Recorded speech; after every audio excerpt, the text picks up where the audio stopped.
Question मैंने आपको, हाँ ये क्वेश्चन देखो बड़ा अच्छा है, मोल कॉन्सेप्ट का भी क्वेश्चन है 5.6। ये आप वैसे भी नहीं कर पाते, लेकिन ट्राई करते हैं, थोड़ा सा ये रहता है कि चलो फार्मूले तो कम से कम याद हो गए। ये मैं क्वेश्चन लिख देता हूँ यहाँ पर, the drain cleaner, the drain cleaner, ड्रेनेक्स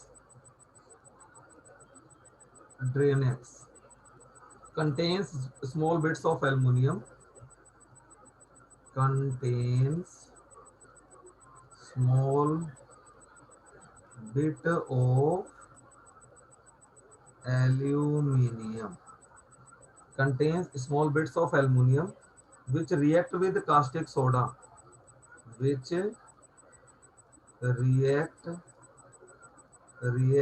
with caustic soda. Caustic soda का मतलब जो कि NaOH से रिएक्ट करता है, which react with caustic soda to produce dihydrogen, caustic soda to produce dihydrogen। what volume of dihydrogen, ये कहता है आपका what volume of dihydrogen at 20 degrees Celsius and 1 bar, and 1 bar will be released, 1 bar will be released when 0.15 gram of aluminium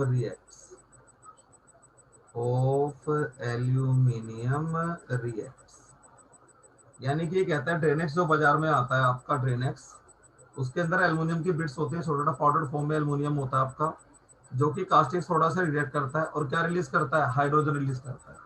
तो कहता है what volume of dihydrogen at 20 degree Celsius and 1 bar will be released when, मतलब कहता है कितना volume hydrogen का release होगा 20 degree Celsius and 1 bar pressure पर, जब 0.15 gram of aluminium caustic soda से रिएक्ट करता है। तो ऐसे क्वेश्चंस को करने से पहले सबसे पहले आपको केमिकल रिएक्शन आनी चाहिए करनी। तो ड्रेनेक्स में क्या है आपका, एल्युमिनियम है। अपनी कन्वीनियंस के लिए मैं नीचे क्या लिख दूं यहाँ पर, एल्युमिनियम कहाँ से आया मेरा, ड्रेनेक्स से, है ना। एल्युमिनियम कहाँ से आया आपका, ड्रेनेक्स से।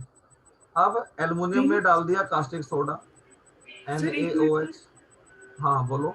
सर क्या आप प्लीज ड्रेनिक्स की मतलब ड्रेनिक्स की आप समझा सकते अरे हैं? ड्रेनेक्स एक पाउच आता है मार्केट में ना, 5-10 रुपए का, जो नालियां आपकी जाम हो जाती है ना, तो उसमें डालने के लिए आता है। ये जैसे आपका जैसे वॉश बेसिन का पाइप है, ये जाम हो गया तो इसके अंदर डाल दिया तो उससे वो क्लीन हो जाता है आपका, ठीक है ना।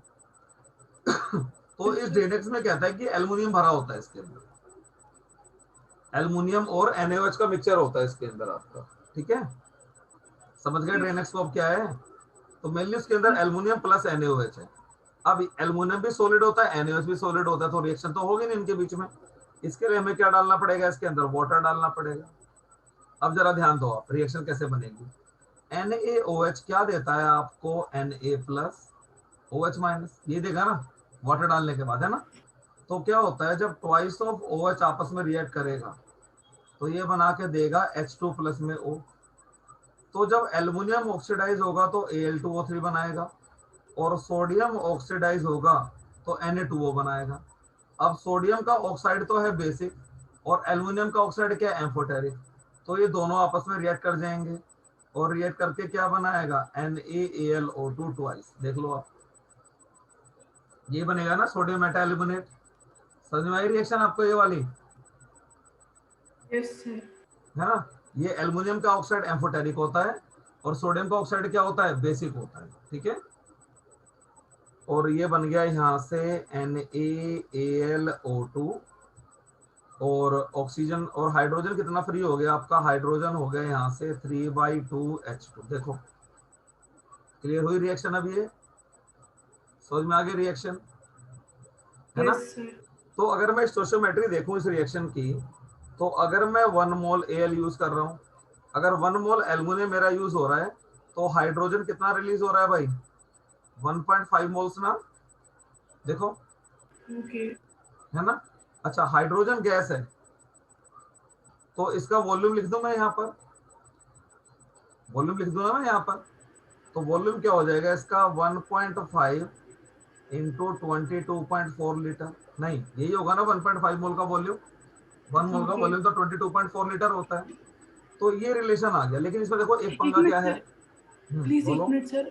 22.4 लीटर, हम्म ये मल्टीप्लाइड कहाँ? बाई 1.5, थोड़ा बड़ा बड़ा लिख दूं क्या? कोई बात नहीं, थोड़ा नो सर, बड़ा बड़ा लिख देता हूँ। 22.4 लीटर कहाँ से सर? बेटा मोलर वॉल्यूम नहीं होता 22.4 लीटर, अच्छा, यहाँ पे मोलर वॉल्यूम इस्तेमाल। और क्या। जब तो मैं लिख रहा था यहाँ पर, देखिए ना यहाँ पर लिख दिया मैंने 1.5 मोल्स, इतना ही है ना हाइड्रोजन, 1.5 मोल ही है ना। यस तो सर। इसका इसका वॉल्यूम कितना हो गया, 1 मोल का वॉल्यूम तो होता है 22.4 लीटर, और कितना मोल है हमारे पास, 1.5 मोल है ना, तो इतना वॉल्यूम आ गया, है ना। लेकिन ये सारी की सारी चीज हमारी किस पे डिफाइन है, एसटीपी पर ना।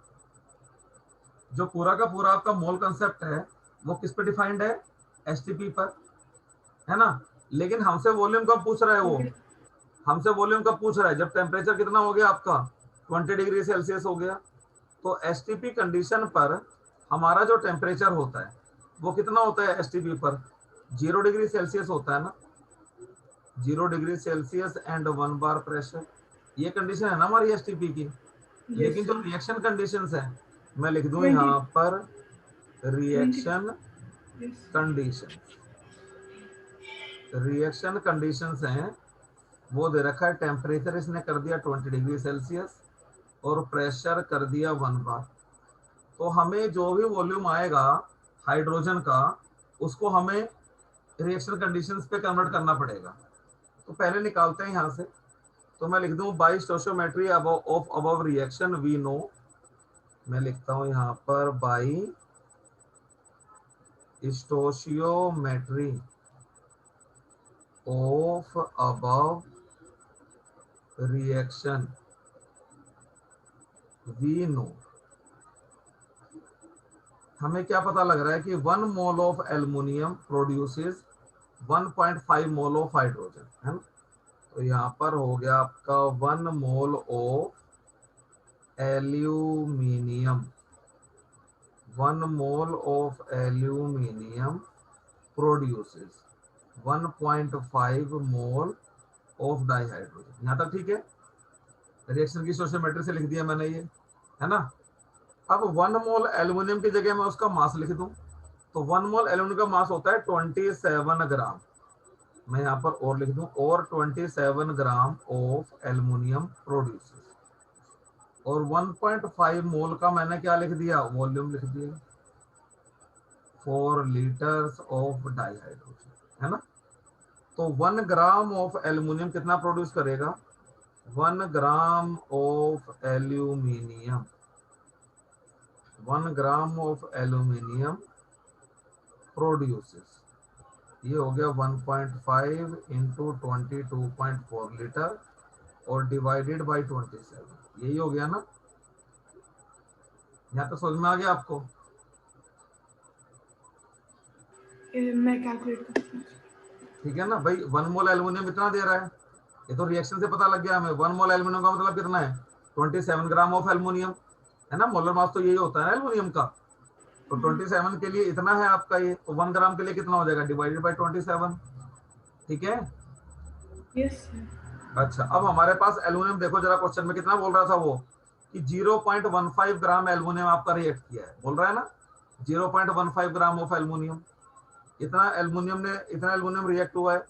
तो मैं लिख दूं यहाँ पर 0.15 gram of aluminium, of aluminium will produce 1.5 into 22.4 divided by 27 into 0.15, ठीक है ना। इसको मैं सोल्व कर देता हूँ, सोल्व करके कितना आता है ये आ गया आपका 1.5 multiplied by 22.4 multiplied by 0.15 divided by 27, ये आ गया 0.1866, 0.1866 लीटर, ठीक है, इतना लीटर आ गया आपका वॉल्यूम, लेकिन ये किस पर है, 0 डिग्री सेल्सियस पर, है ना। तो मैं लिख दूं यहाँ पर एसटीपी कंडीशन।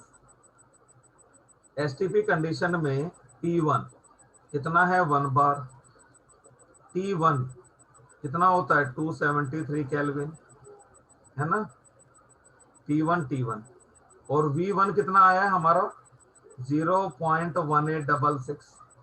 और यहाँ पर मैं लिख दूं reaction condition. Reaction condition pressure वही रखा है उसने, T2 1 बार, T2 20 डिग्री सेल्सियस रखा है, तो 20 प्लस 273 यानी कितना हो गया 293 केल्विन। और वॉल्यूम हमें निकालना है ना।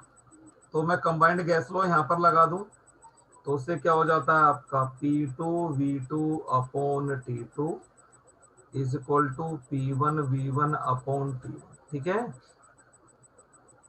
ये चीज बताओ। अच्छा, अब P2 कितना हो गया आपका 1 बार, V2 कितना हो गया हमें निकालना है, और T2 कितना हो गया 293, P1 है 1 बार, V1 हमने अभी निकाला 0.1866 लीटर, और टेम्परेचर है 273। तो यहाँ से V2 कितना आ गया आपका 0.1866 अपॉन 273 और क्रॉस 293, यही आ गया आपका 0.1866 मल्टीप्लाइड बाई 293 डिवाइडेड बाई 273, ये आ गया आपका 0.20027, है ना, लीटर्स।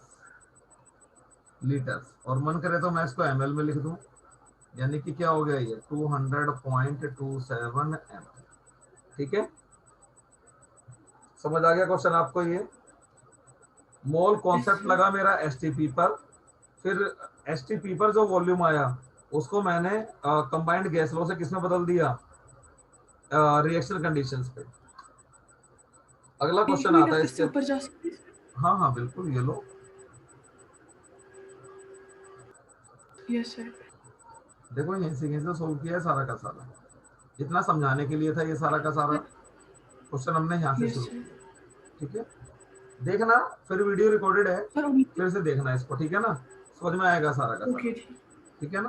तो जो आपकी जो रिएक्शन कंडीशन है वहां तो टेम्परेचर प्रेशर अलग है ना, और जो मोल कंसेप्ट हम लगाते हैं वो एसटीपी कंडीशन पे लगाते हैं। तो जो मेरा वॉल्यूम आया हाइड्रोजन का, उसको मैंने फिर कंबाइंड गैस लॉ से किसने बदला, रिएक्शन कंडीशंस पे, T1V1 upon T1 is equal to P2V2 upon T2, क्योंकि हमसे वो रिएक्शन कंडीशन पर ही हाइड्रोजन का वॉल्यूम पूछ रहा था, लिबरेटेड हाइड्रोजन का। चलिए अगला क्वेश्चन देखिए 5.7, ये कहता है what will be the pressure exerted by, what will be the pressure exerted by a mixture of 3.2 gram of methane, 3.2 gram of methane and 4.4 gram of carbon dioxide, 4.4 gram of CO2 contained in a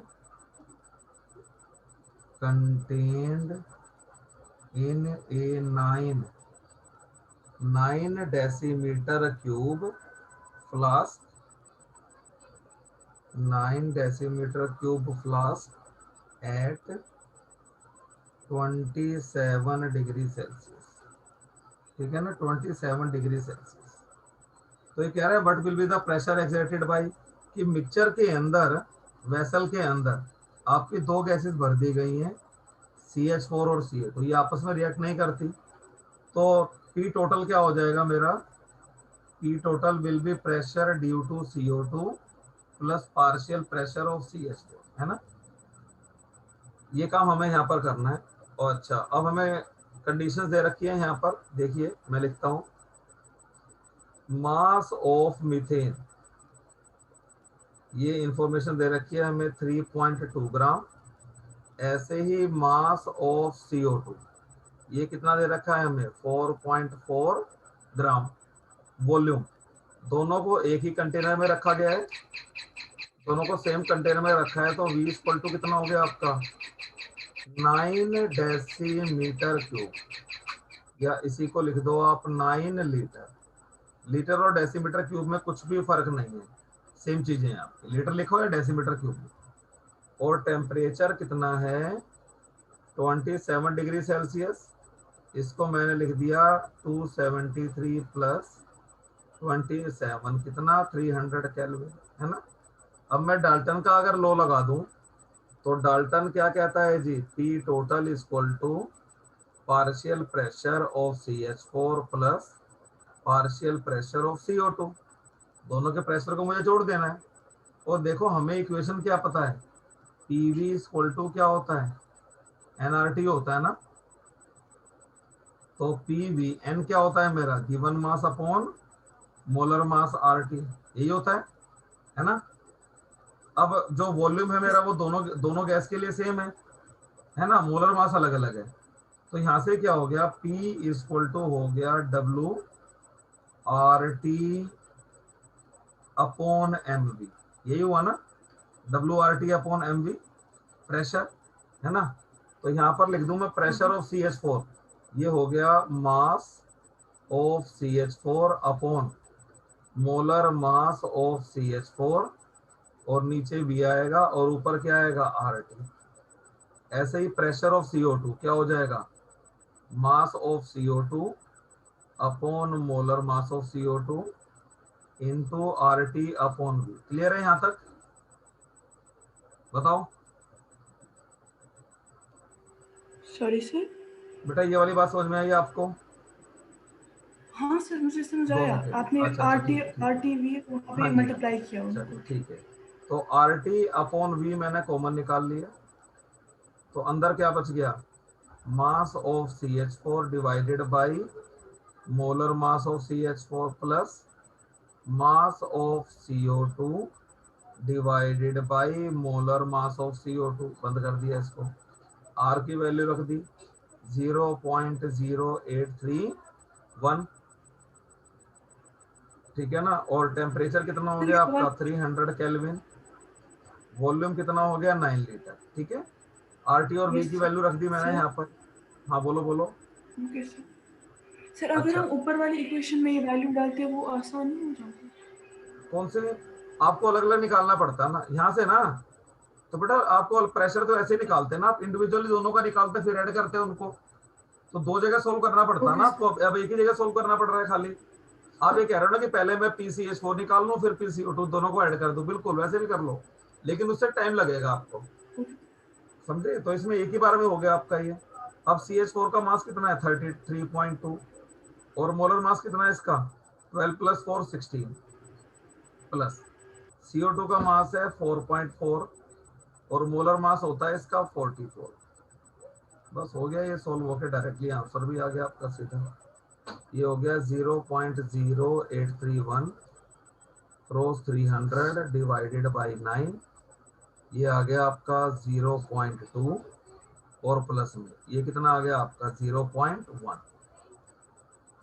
ठीक है ना। बस 0.0831 cross 300 cross 0.3 upon 9, बस answer लिख दो, direct आ गया आपका। ज्यादा मल्टीप्लाई वगैरह करना ही नहीं पड़ा, काटना चाहो तो आगे भी कट जाएगा, ये 3 3 जा 9 हो गई, ये भी कट जाएगा नीचे से, ठीक है ना। मैं डायरेक्टली मल्टीप्लाई करके दे रहा हूँ, plus 0.0831 multiplied by 300 multiplied by 0.3 and divided by 9, ये आ गया 0.831 bar. This is the P total, ठीक है। चलिए इसके बाद नेक्स्ट क्वेश्चन आ गया आपका 5.8। ये क्वेश्चन तो है, उसके बाद मैं असाइनमेंट भी भेजूंगा तुम्हारे पास, उसको सोल्व करना आराम से। 5.8, what will be the pressure of the gaseous mixture, ये कहता है what will be the what will be the pressure of gaseous mixture? What will be the pressure of gaseous mixture when 0.5 liter of hydrogen at 0.8 bar and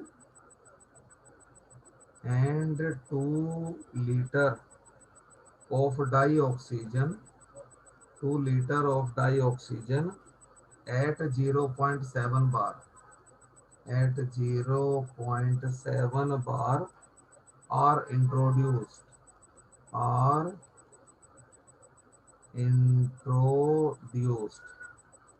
introduced in a 1 liter vessel at 27 degree Celsius. ठीक है, बताओ इस question को कैसे करोगे आप? Okay sir, इधर हमें हाइड्रोजन का वॉल्यूम दे रखा है और इसका भी वॉल्यूम दे रखा है। हाँ, ट्राई करो मुझे क्या आंसर निकालो आप। आसान क्वेश्चन है, कर पाओगे इसको इजीली। 0.11 करो, मुझे आंसर बताओ फिर इसका सोल्व करके, या अपनी शीट पे सोल्व करो और फोन से फोटो खींच के मेरे पास भेजो। एक मिनट सर।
सर। हाँ बोलो। सर इसमें मुझे पी टोटल निकालना है ना? हाँ बिल्कुल।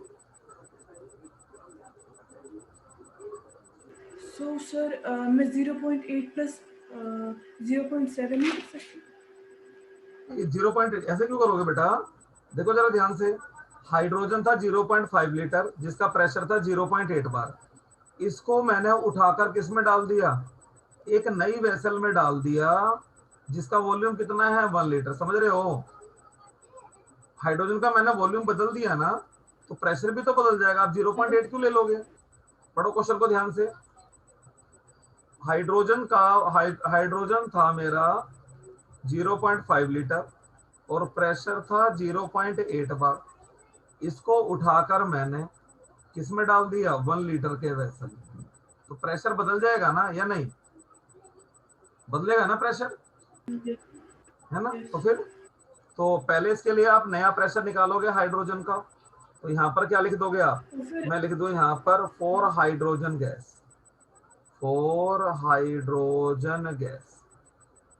P2V2 is equal to P1V1। समझ रहे हो? है ना? तो P2 तो हमें पता नहीं, लेकिन फाइनल वॉल्यूम क्या रखा है हमने? 1 लीटर वाली वेसल में डाला है उसको। और पहले प्रेशर कितना था उसका? 0.8 बार था।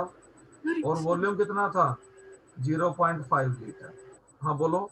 सर एक क्वेश्चन, सर मुझे पता है कि ऑक्सीजन के साथ मुझे सेम करना पड़ेगा क्योंकि वो भी 2 हाँ लीटर बिल्कुल बिल्कुल, है ना। तो अब कितना आ गया आपका ये, तो यहाँ से आ गया P2 1 लीटर है, 1 से कुछ फर्क पड़ता है नहीं आपका, तो 8 5 जा 40, तो कितना आ गया ये 4 बार आ गया प्रेशर। ये प्रेशर आ गया किसका, हाइड्रोजन का तो हो गया 4 बार, समझे। Sir. Yes sir. Sir hydrogen का हो गया आपका 4 बार।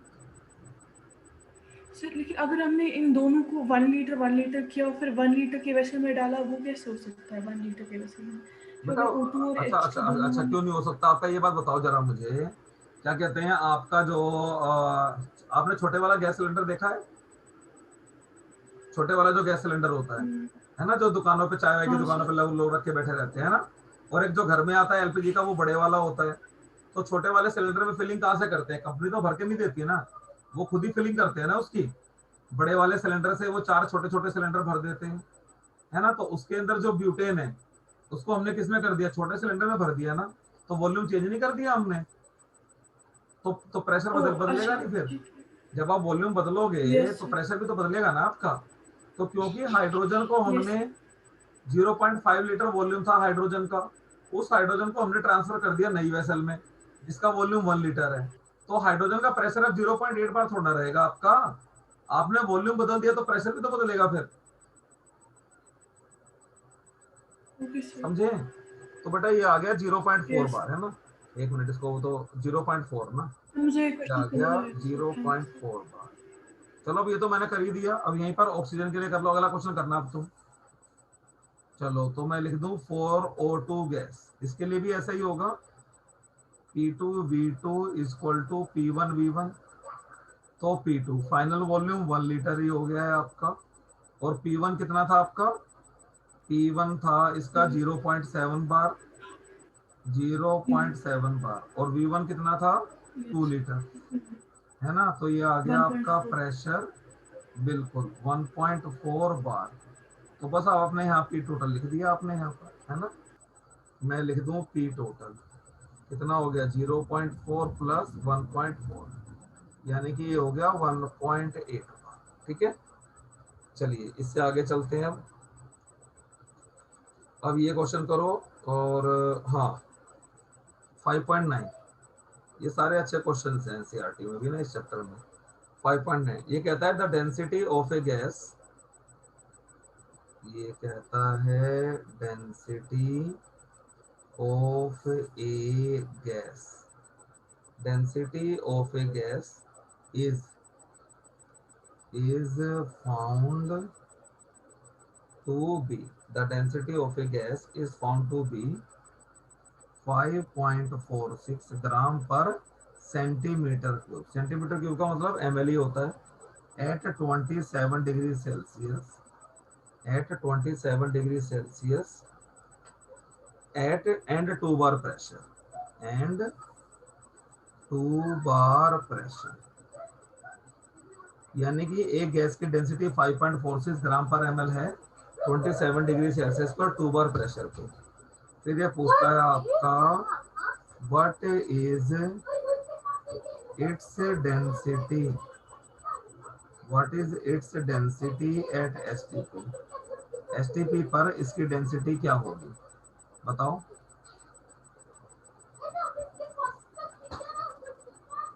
बताओ कैसे अप्रोच करोगे इस क्वेश्चन को।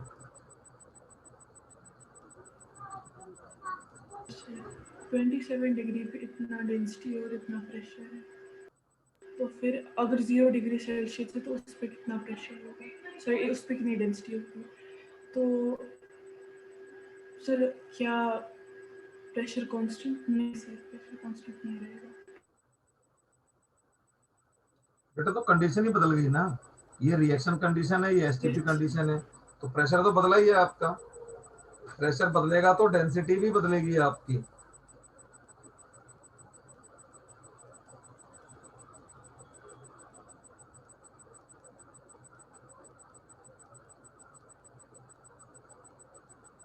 एक मिनट सर।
हो रहा है बेटा क्वेश्चन?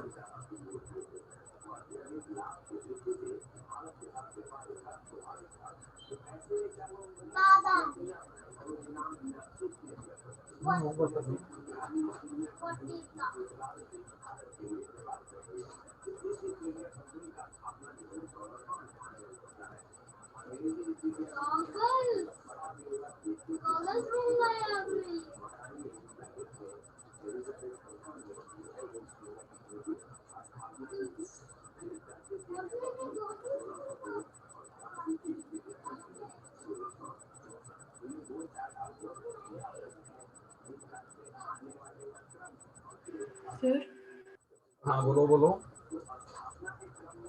नहीं हो रहा? चलो बताता हूँ सर मैं, देखो टी किसके लिए? बोलो, आपने सेंड किया क्या मेरे पास? नहीं, कुछ नहीं। अच्छा अच्छा, चलो नहीं हो रहा है ये। चलो देखो यहाँ पर आपको ये चीज दे दी है, यहाँ पर डेंसिटी 5.46 ग्राम पर सेंटीमीटर क्यूब लिखो या ml लिखो, बात एक ही है। टेम्परेचर आपको दे दिया यहाँ पर 27 डिग्री सेल्सियस, जो कि हो गया 27 प्लस 273 यानी कि 300 केल्विन। और प्रेशर यहाँ पर दे दिया आपको 2 बार। और डेंसिटी आपसे पूछ रहा है, फिर डेंसिटी कह रहा है दूसरी डेंसिटी आप बताओ, वहाँ एसटीपी कंडीशन है ना, तो मैं लिख दूं यहाँ पर डेंसिटी और नीचे छोटा सा एसटीपी, ये आपसे पूछ रहा है।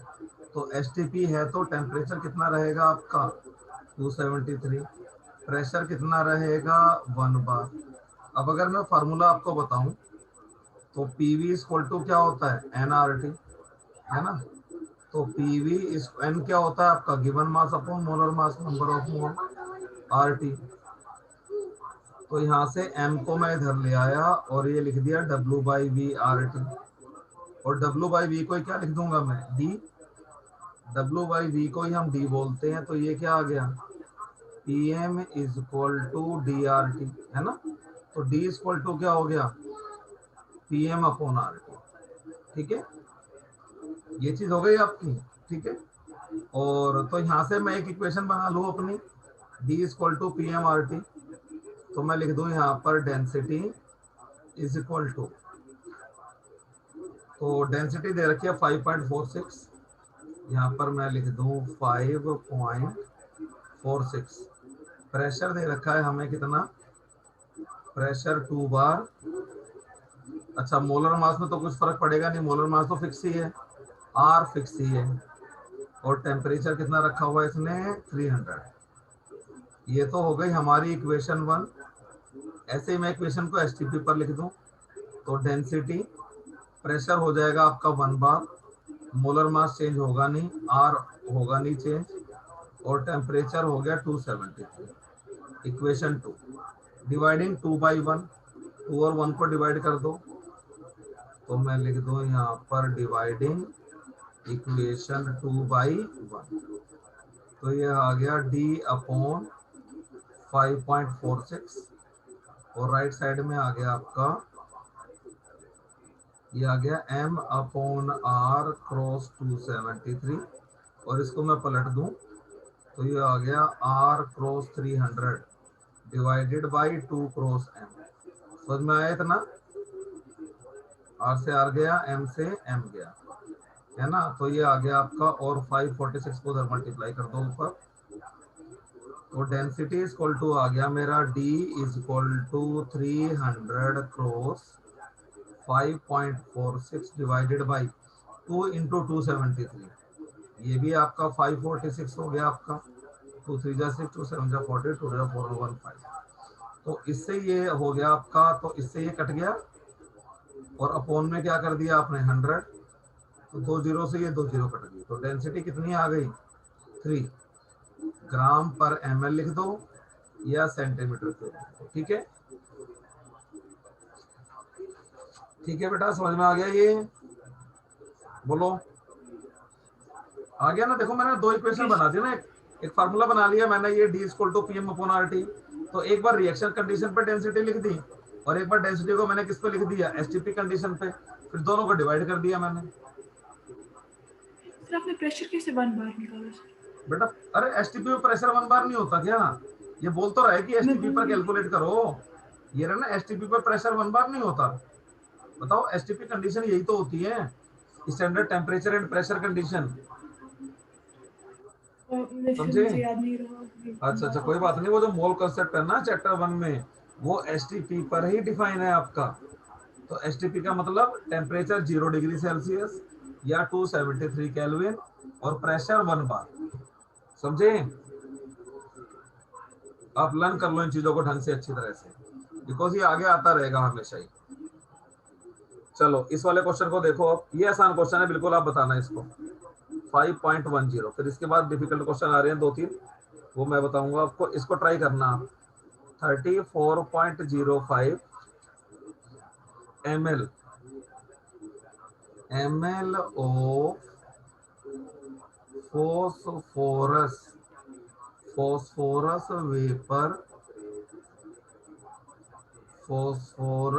vapor weighs 0.0625 gram at 546 degrees Celsius, 546 degrees Celsius and 0.1 bar pressure, and 0.1 bar pressure.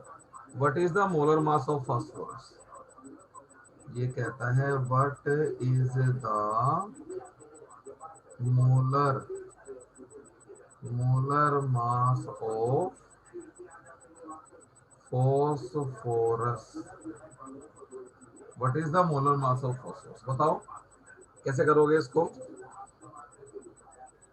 Sir क्या मैं ऐसे कर सकती हूँ उस वाली फॉर्मूला से MRT डिवाइडेड बाय बिल्कुल, और क्या, पीवी इक्वल टू एनआरटी, बिल्कुल उससे ही होना आपको, है ना। वॉल्यूम आपको दे रखा है, मास आपको दे रखा है, टेम्परेचर आपको दे रखा है, प्रेशर आपको दे रखा है ना। तो फार्मूला हमारा क्या हो गया, P V equal to W by M R T, है ना। सारी चीजें आप रख दोगे यहाँ पर, है ना, सारी चीजें आप रख दोगे और एम निकाल लोगे यहाँ से। मोलर मास ही तो पूछ रहा है, तो एम इक्वल टू क्या हो गया, W R T upon P V. तो डब्लू हमें दे रखा है कितना भाई, 0.0625 ग्राम ही होता है, ग्राम ही रख दिया हमने। आर हो गया 0.0831, टेम्परेचर हो गया हमारा 546, तो 546 प्लस 273, 546 प्लस 273 639, 7 4 11, 5 2 7 और 1 8, यानी कि यहाँ पर रख दिया हमने 819। प्रेशर हमें दे रखा है 0.1 बार, और वॉल्यूम को जरा ध्यान दो, वॉल्यूम है 34.05 ml, वॉल्यूम को हम लीटर में लेते हैं यहाँ पर, ठीक है ना। तो ये हो गया आपका क्रॉस 0.03405 लीटर, ठीक है ना। ml का क्या बना दिया मैंने, लीटर बना दिया, ठीक है ना। लीटर तो यही क्या आएगा सर। आपका, सर मैं यस सर हाँ वन बोलो, देखो सुनो, वन ये thousand two hundred twenty two हाँ हाँ, पॉइंट ये हमने लीटर क्यों बनाया बेटा, आर की जो यूनिट होती है ना, आर की यूनिट होती है 0.03831 लीटर बार पर केल्विन पर मोल। तो यहाँ पर जो वॉल्यूम आएगा ना, हमेशा वो किस में होता है आपका, लीटर में होता है, समझे। Yes sir. वो हमेशा आपका लीटर में होता है, ठीक है। चलिए आगे चलते हैं फिर इससे, और अब क्वेश्चन है थोड़ा, ये क्वेश्चन करना जरा ध्यान से, ये अच्छा क्वेश्चन है छोटा, थोड़ा सा दिमाग लगाना है अपना हल्का सा। ये हो गया 5.11, ये कहता है a student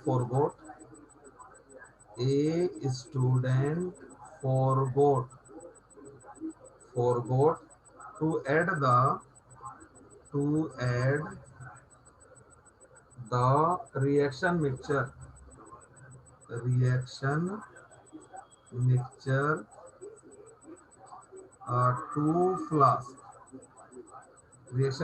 to flask, flask, मतलब उस एट 27 डिग्री सेल्सियस, यानी कि वो फ्लास्क के अंदर रिएक्शन मिक्सचर को डालना भूल गया।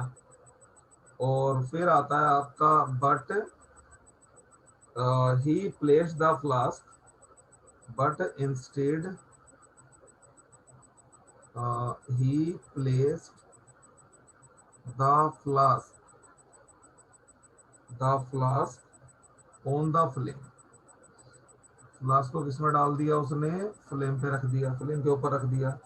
After a lapse of time, थोड़ी देर बाद उसे अपनी गलती पता लगी, ही रियलाइज हिज मिस्टेक, ठीक है ना। After some time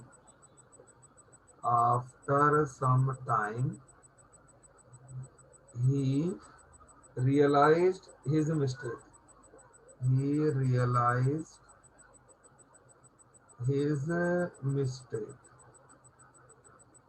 realized his mistake and using a pyrometer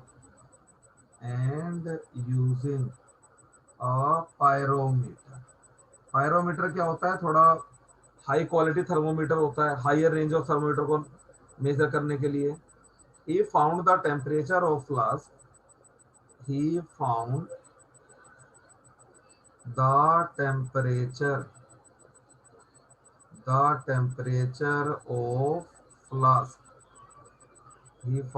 temperature of flask was 477 degrees Celsius. What fraction of air would have been expelled out? और ये कहता है what fraction of air would have been expelled out,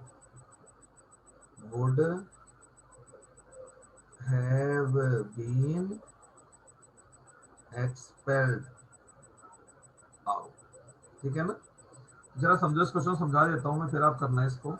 एक student था, उसने एक round bottom flask लिया,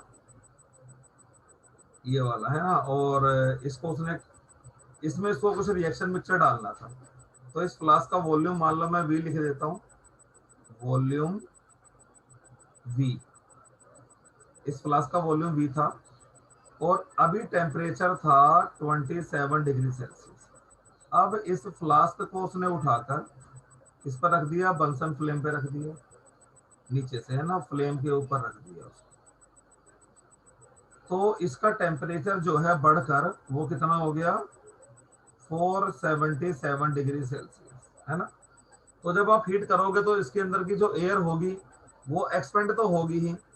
तो ये कह रहा है कितना फ्रैक्शन ऑफ एयर एक्सपेल हो गया है, what fraction of air has been expelled from the flask, flask से कितनी एयर आपकी बाहर चली गई है, कितना फ्रैक्शन ऑफ एयर, ये पूछना चाह रहा है आपसे वो। बताओ कैसे करोगे इसको।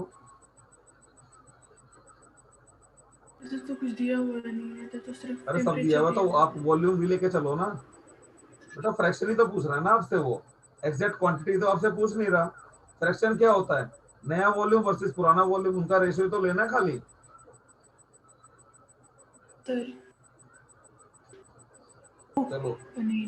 चलो नहीं आ रहा दिमाग में, कोई बात नहीं, मैं कराता हूँ। देखो इसको,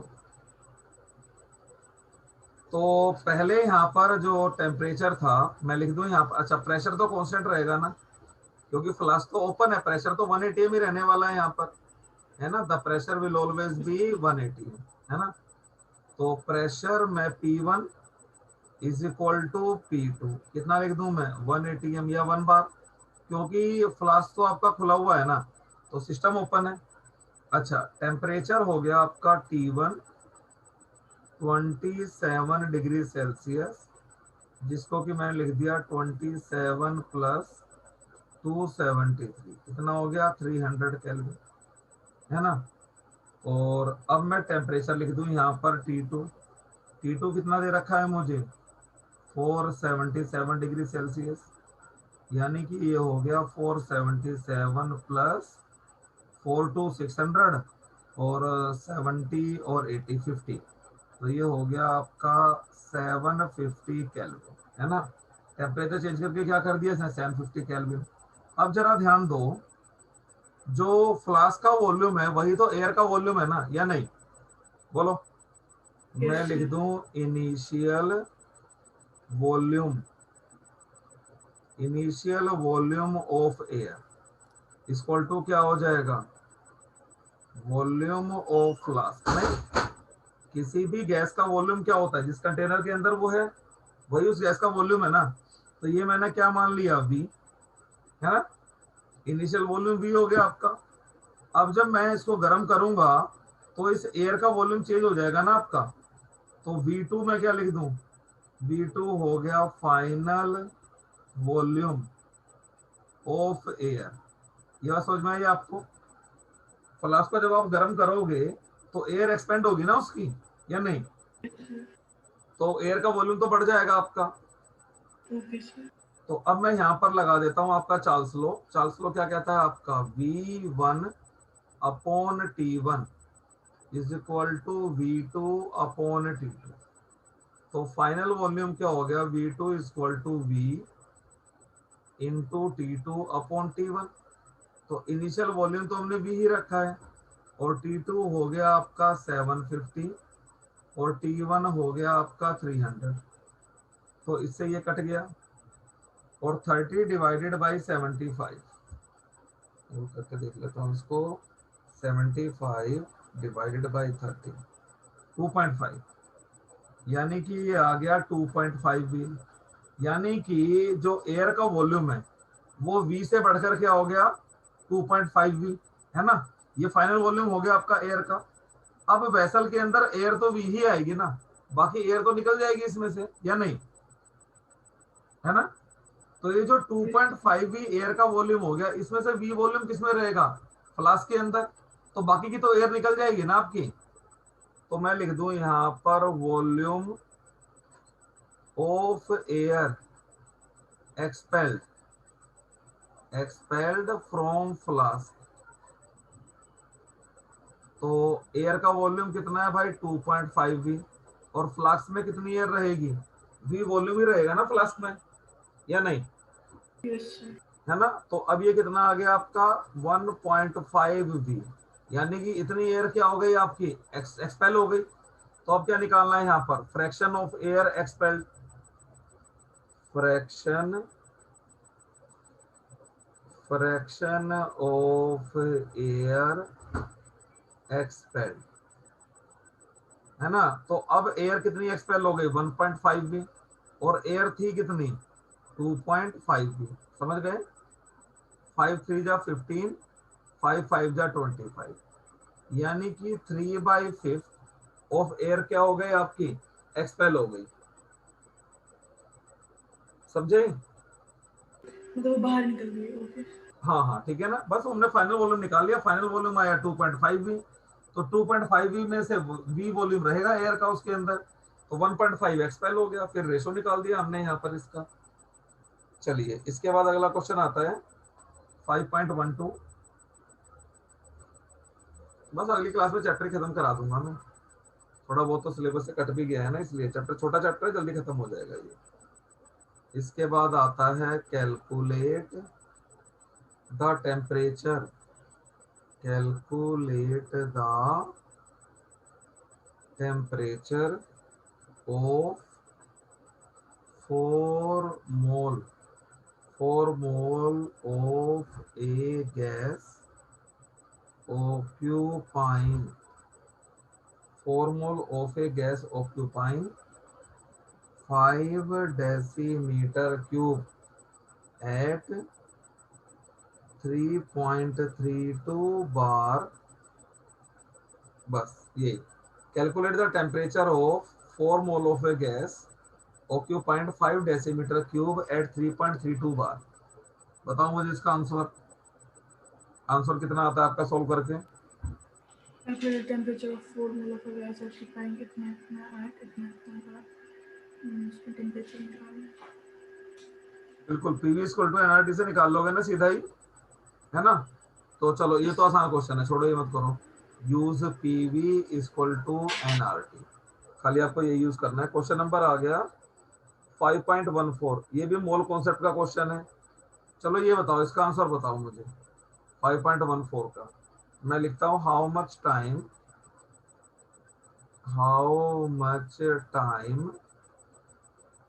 would it take to distribute would it take would it take to distribute one Avogadro number one Avogadro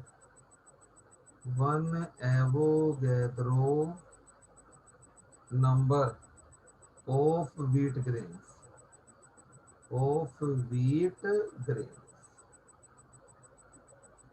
if 10 raised to the power 10 grains are distributed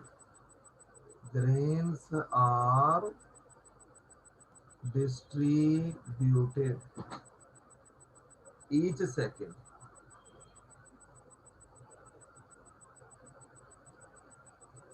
बताओ, अगर हर second 10 raise to the power 10 grains अगर distribute करते हैं तो one Avogadro number grains को distribute करने में कितना टाइम लगेगा?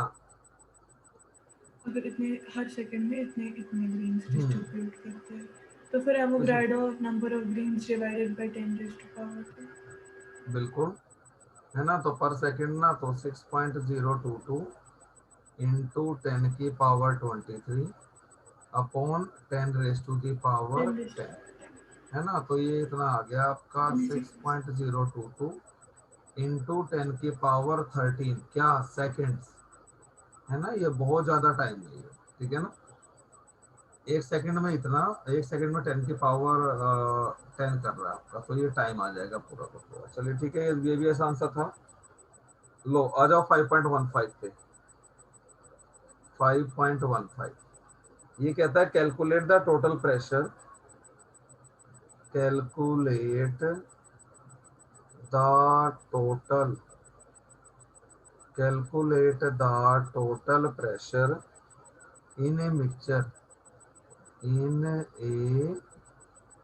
Mixture of 8 gram of dioxygen 8 gram of dioxygen and 4 gram of dihydrogen and 4 gram of dihydrogen confined in a vessel of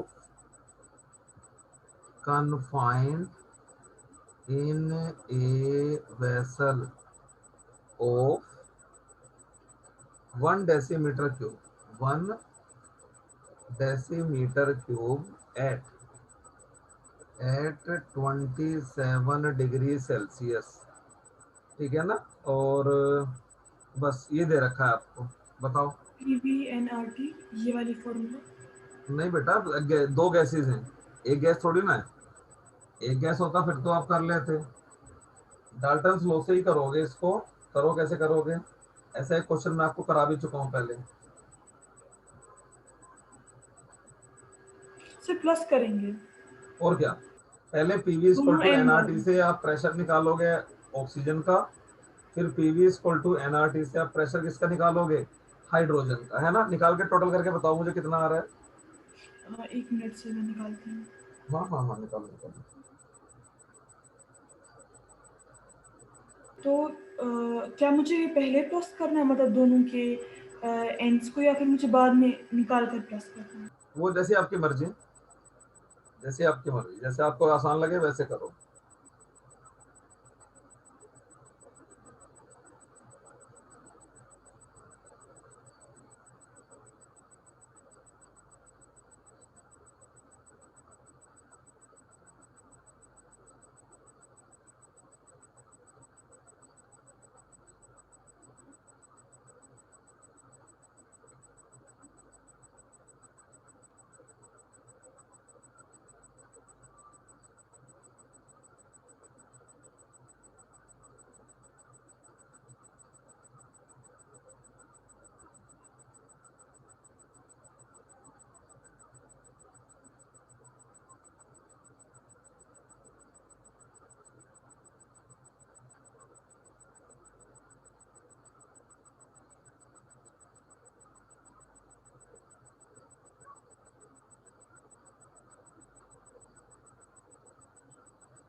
sir हाँ बताओ।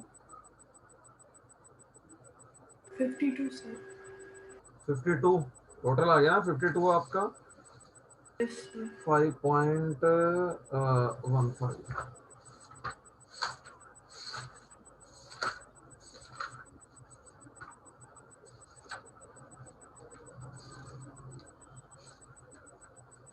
Hello sir. हाँ ठीक है, 56 आ रहा है आपका, 52 आया है। थोड़ा चेक करना कहीं कैलकुलेशन में मिस्टेक हुआ होगा। 56.02 56.02। हाँ यहाँ 52 आ रहा है। सॉरी। हो यहाँ 52 आ रहा है आंसर। आंसर में 56.02 मेरा 56.02 है। हमारा 56.02 आ रहा है। एक मिनट फिर चेक कर लूंगा। हाँ ठीक है, 56.02 सही है। चलिए इसके बाद आ गया आपका, है ना। अब एक क्वेश्चन तो नेक्स्ट क्लास में कराऊंगा मैं आपको, ठीक है। एक छोटा सा क्वेश्चन और देख लो इसके अंदर। और 5.16 बड़ा क्वेश्चन है, ये तो नेक्स्ट क्लास में कराऊंगा मैं। और ये भी डायरेक्ट ही है। हाँ 5.18, इस क्वेश्चन को देखो आप। 5.18 ये कहता है 0.18 2.9 ग्राम 2.9 ग्राम a gas at 95 degrees Celsius, at 95 degrees Celsius occupied the same volume occupied occupied the same volume at as 0.184 gram of dihydrogen at 17 degrees Celsius at the same pressure at the same pressure. What is the molar mass of the gas? ये कहता है what is the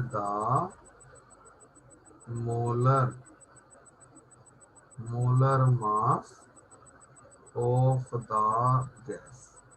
gas का molar mass क्या होगा? Sir क्या हम इसको फिर से कर सकते हैं वैसे जैसे पिछली बार किया था हमने? हाँ वैसे कर सकते हो। NRT by PV is equal to NRT। तो पहले तो इंफॉर्मेशन लिखा करो सबसे पहले। देखिए 2.9 ग्राम ऑफ गैस, तो मास ऑफ गैस हो गया 2.9 ग्राम। टेम्परेचर इसी गैस का 95 डिग्री सेल्सियस है ना। इसको फटाफट से मैं 273 में ऐड कर दूं तो 5389716 और 2 और 1 368 केल्विन। ये हो गया आपका ऑक्यूपाइड द सेम वॉल्यूम। तो वॉल्यूम क्या हो गया आपका? वॉल्यूम भी यहाँ पर मैं लिख दूं सेम।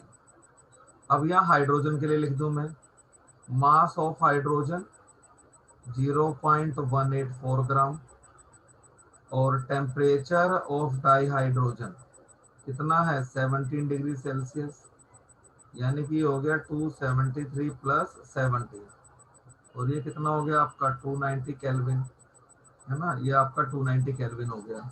और वॉल्यूम क्या है? सेम ही बोल रहा है ना, ये वॉल्यूम दोनों का सेम है और प्रेशर भी सेम बोल रहा है ना। Occupy the same volume at the same pressure, तो प्रेशर भी क्या लिख दूं मैं यहाँ पर? प्रेशर भी सेम है यानी कि इक्वली है। और यहाँ पर भी प्रेशर हाइड्रोजन के लिए भी क्या लिख दूं मैं यहाँ पर? सेम है। और आपसे क्या पूछ रहा है? What is the molar mass of the gas, यानी कि आपसे गैस का क्या पूछा जा रहा है? Molar mass. Molar mass of gas ये पूछ रहा है। और मोलर मास ऑफ हाइड्रोजन ये कितना होता है आपका? 2 ग्राम, है ना। तो हमने क्या कर दिया यहाँ पर? देखिए पी वी इक्वल टू क्या होता है? NRT, है ना। और पी वी इक्वल टू क्या होता है? N क्या होता है? Given mass upon molar mass RT। तो दोनों गैसेस के लिए ध्यान से देखिए, पीवी बराबर ही है ना। तो यहाँ पर क्या लिख दिया मैंने पहली वाली गैस के लिए? ये हो गया पीवी और मास हो गया गैस का आपका 2.9 ग्राम 2.9 ग्राम, आर सेम ही रहेगा, और टेम्परेचर हमने अभी निकाला था 368 केल्विन। 368 केल्विन। मोलर मास का हमें पता नहीं, एम कर लिया। और ऐसे ही यहाँ से मैं पीवी किसके लिए लिख रहा हूँ, for hydrogen gas. Hydrogen gas का मास हो गया 0.184, 0.184, आर उतना ही रहेगा। टेम्परेचर 17 था, 290 केल्विन, 290 केल्विन। और मोलर मास कितना होता है इसका 2। तो दोनों के लिए प्रेशर और वॉल्यूम सेम है, तो इन दोनों इक्वेशन को क्या कर दिया हमने, इक्वेट कर दिया, है ना, इक्वेटिंग 1 and 2। तो मैं लिख दूं यहाँ पर इक्वेटिंग 1 and 2, एक और दो को इक्वेट कर दिया। तो ये हो गया आपका 2.9 into R into 368 upon M equal to 0.184 into R into 290 divided by 2। तो एम को राइट में ले जाऊं, बाकी सबको मैं लेफ्ट में ले आऊं। तो एम इक्वल टू हो गया, आर से आर तो कट ही गया, तो ये हो गया 2.9 इंटू 368, और डिवाइड है तो मल्टीप्लाई हो गया, मल्टीप्लाइड बाई 2, और 0.184 और 290, ठीक है ना। और बस इसको उठा के सोल्व कर देते हैं। कटपुट तो वैसे भी जाएगा आपका, ये 184 टू जा, यही होता है ना आपका 260। चलो ऐसे ही काटते हैं। तो और इसको तो मैंने इससे काट दिया, ये 2 जा पे कट गया आपका। और ऊपर क्या कर दूं मैं, 1000 से मल्टीप्लाई कर दूं ना, देखो 3 जीरो हटाई है मैंने यहाँ से 1000, तो 1 जीरो से ये 1 जीरो कट गया, और 29, और इसे मल्टीप्लाई कर दिया तो ये 290 हो गया। यानी कि ये किस पर कट गया आपका, 0.1 पर कट गया आपका, है ना। ये 29, ये 0.1 पर कट गया आपका। तो बस ये कितना हो गया, 0.4 इंटू 100, तो कितना आ गया ये 40। एम इक्वल टू क्या आ गया, 40। ठीक है, ठीक है, समझ में आ गया आपको ये, हमारा आंसर है 40। ठीक है। और क्या कहते हैं, इसके अब कुछ क्वेश्चंस आप ट्राई करोगे। क्वेश्चन है इसका एक तो 5.16 आपको ट्राई करना है, 5.17, बाकी तो सब कराई दिए मैंने, और 5.19, ठीक है ना। ये 3 क्वेश्चंस आपको ट्राई करने हैं, ठीक है। बाकी फिर मैं इसके बाद आपको आइडियल नॉन आइडियल गैस बताऊंगा, डेविएशन बताऊंगा, और काइनेटिक थ्योरी ऑफ गैसेस बताऊंगा, ठीक है।